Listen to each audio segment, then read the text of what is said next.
Pourquoi est-ce que l'Africain est dernier partout où il se trouve, les amis? Pourquoi est-ce que aux États-Unis, l'Africain est dernier? En Europe, l'Africain est dernier. En Afrique même, l'Africain est dernier. En Asie, l'Africain est dernier. Comment vous expliquez que l'Africain soit dernier partout où il se trouve dans le monde, les amis? Je ne sais pas si vous vous êtes déjà posé cette question-là. Voilà. Parce que c'est une question qui me trottine l'esprit et j'aimerais que l'on en discute. Voilà. Je vais donner ma part de raison ici et puis vous allez essayer aussi de donner votre part d'avis en commentaire. Voilà. Pourquoi est-ce que nous sommes derniers partout, même sur notre propre continent? On est derniers, les amis. Les autres viennent, ils sont premiers, mais nous sommes derniers. Voilà. Bon, d'autres vont accuser l'esclavage, la colonisation, qui n'est pas à négliger, les amis. Ce sont des phénomènes qui ont ôté beaucoup de bonnes choses à l'Africain. Ça a ôté beaucoup d'hommes et de femmes forts à l'Afrique. Vous voyez un peu. Voilà. Donc, ce n'est pas à négliger. Et je pense que ça a même traumatisé l'Africain. Voilà. Bon, pour répondre à cette question, je vais essayer de faire un raisonnement à l'absurde. Donc, en prenant ceux qui sont forts un peu partout, comment est-ce qu'ils ont fait pour être forts un peu partout? Donc, on va faire un peu ce raisonnement-là. Et puis, voilà, vous allez me donner votre avis en commentaire. Prenons les Occidentaux. Comment est-ce que de nos jours, les Occidentaux sont forts un peu partout? C'est vrai que leur force est en train de baisser. Voilà, mais comment est-ce ils se sont maintenus? Comment est-ce qu'ils sont restés forts partout sur la planète Terre? Voilà. Je vais rappeler que les Occidentaux ont fait la colonisation. Voilà. Ils sont forts chez eux, en Occident. Et quand bien même ils viennent en Afrique, ils sont toujours forts. Vous voyez un peu. Mais comment est-ce qu'ils font pour être forts? Je pense que, première chose, il y a la culture. Vous voyez un peu. Les Occidentaux ont leur langue et voilà, qui les réunit. Vous voyez un peu. Donc, certains parlent le français un peu partout, d'autres parlent l'anglais un peu partout. Vous voyez un peu. Même l'allemand aussi, c'est beaucoup parlé en Occident. Donc, c'est ça que moi je pense que c'est la première des choses, la culture, le fait de se comprendre. Vous voyez un peu. Le sens de l'appartenance à une culture. Ça, c'est le premier point que j'aimerais énoncer. Deuxième chose, il y a la langue, les amis. Vous voyez un peu. Donc, à part la culture, il y a la langue, il y a la religion. Donc, dans la culture, je mets la langue. Donc, maintenant, il y a la religion aussi. Vous voyez que les Occidentaux sont tous chrétiens. Vous voyez un peu, sont tous chrétiens ou protestants. Voilà. Donc, ce qui fait que ça fait un sentiment d'appartenance, un sentiment de cohésion. Vous voyez un peu. Donc, c'est avec cette cohésion-là, cette façon de s'entendre, ça fait de telle sorte que on est unis. Ça crée l'union et ça fait de telle sorte qu'on peut envahir d'autres continents, voilà, d'autres pays. Et s'il y a problème là-bas, les autres vont nous soutenir. Donc, quand vous voyez le cas des Occidentaux, vous voyez aussi les Arabes. Est-ce que vous savez que les Arabes aussi ont colonisé l'Afrique? Voilà, donc, ce qui les unissait, c'est quoi? C'est la religion. Donc, la religion musulmane. Voilà. Quand vous voyez les Chinois aussi, qui sont parmi les meilleurs un peu partout, voilà, vous voyez qu'ils ont une langue commune, vous voyez qu'ils ont une religion commune. Donc, c'est ça qui fait l'appartenance, c'est ça qui fait l'union, les amis. Parce que sans union, on ne peut pas avancer. Voilà. Pourtant, quand vous voyez les Africains n'ont pas une langue commune. Les Africains squattent tout chez les autres. Les Africains squattent la langue des autres. Donc, vous voyez, moi, je parle le français, l'anglais. C'est vrai que je connais parler aussi, moi. ma langue vernaculaire, mon dialecte. Les Africains squattent la langue des autres. Les Africains squattent la religion des autres, les amis.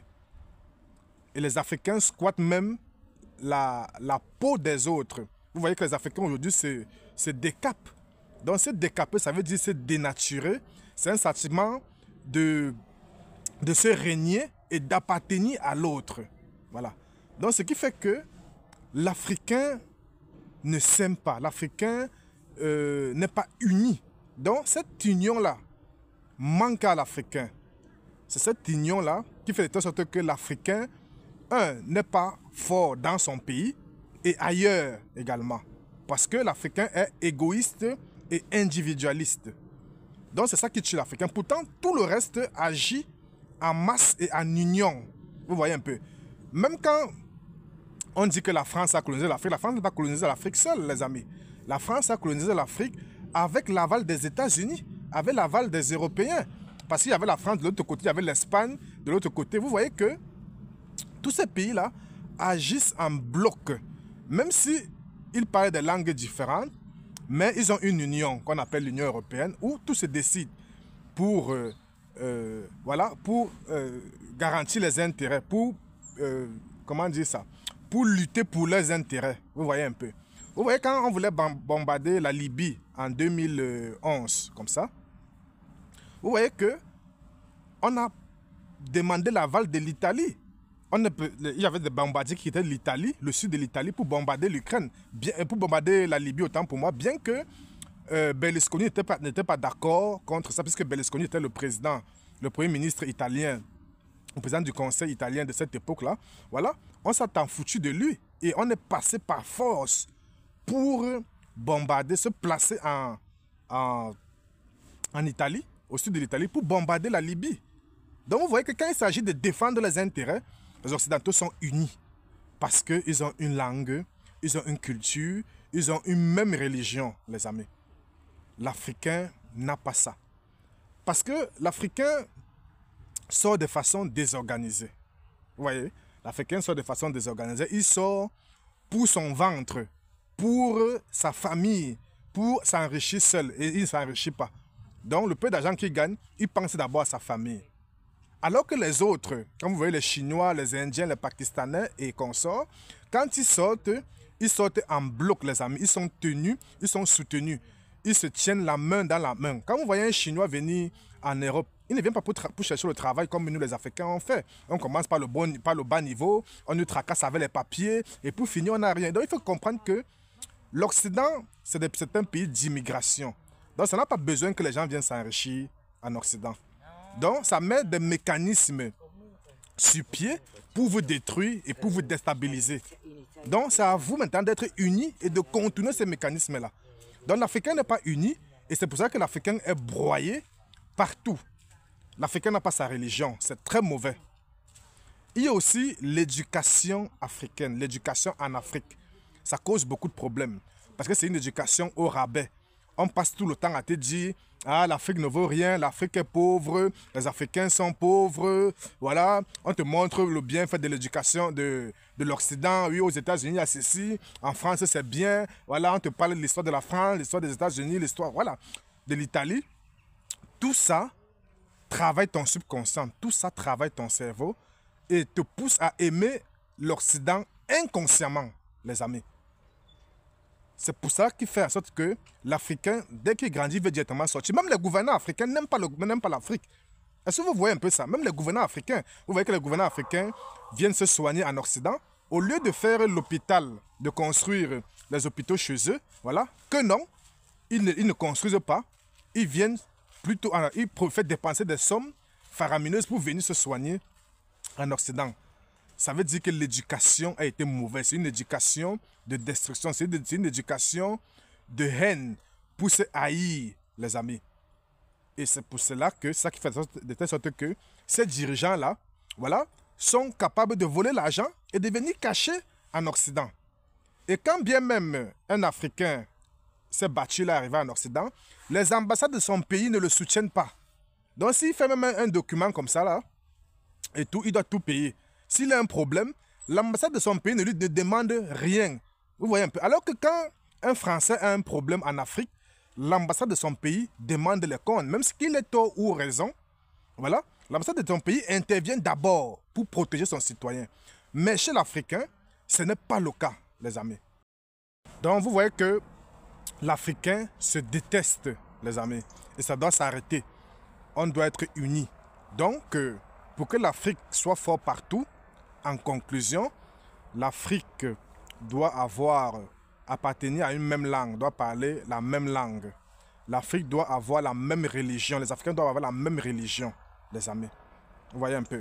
Et on doit changer le programme scolaire des Africains en Afrique. On doit apprendre aux Africains l'amour du continent. On doit apprendre aux Africains à s'aimer. On doit montrer aux Africains les richesses de l'Afrique. Vous voyez un peu. Le patriotisme. Donc je pense qu'avec ça, ça va faire de telle sorte que les Africains soient unis et soient indissociables, soient un et indivisibles. Parce que si l'Africain n'est pas un et indivisible, ça ne va pas la peine. Donc l'Afrique doit s'unir. Donc au lieu de faire des organisations sous-régionales, comme ça, par-ci, par-là, CEMAC, CEDEAO, c'est des histoires de bullshit, les amis. On doit s'unir. Ça, c'était ma part de lecture. Dites-moi la vôtre en commentaire. Portez-vous bien.